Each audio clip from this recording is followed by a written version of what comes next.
Ayan, dahil tag-ulan na, so meron tayong sinadyang bilhin sa online para to sa mga rider para pagka umulan, hindi na mabasa yung sapatos nila. So ito na lang yung suotin nila, which is pwede naman po ito pagka babiyahe kayo dahil parang close shoes din naman to.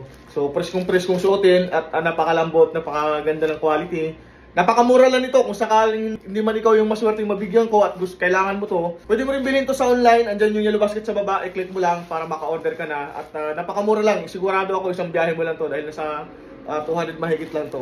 Worth it naman sa perang ibabayad mo. Marami namang mga sizes to, so mamimili ka lang dun kung anong size yung gusto mo at kung ano yung kulay. Marami ding mga kulay dun. So meron akong binili dito na kulay white, black, at parang cream ang kulay nito at isang white ulit, so dalawang white. Iba't ibang size to, kaya pag may kita ko sa kalsada, depende sa size ng paa niya, yun yung bibigay natin, okay? Ulitin ko, kung hindi man ikaw yung maswerte mabigyan ko nito, pwede ka naman bumili sa online, i-click mo na lang yung yellow basket dyan sa baba. Maswerte ka pag ikaw yung nadaanan ko sa kalsada dahil talagang bibigay ko sa iyo to pag nakita ko na kailangan mo talaga to at medyo palitin na yung suot mo.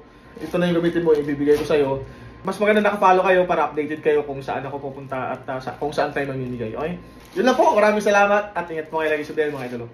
Napakagandang suotin, napakalambot sa paa at parang tatangkad ka dito kasi ang kapal ng foam niya. So napaka worth it lang pagka binili mo to dahil napakamura lang talaga. Ayan. Iba't ibang kulay yan. Kung nabili ko, apat lang muna, try lang. Dahil pamimigay ko lang din naman yan sa mga rider sa labas. Stig.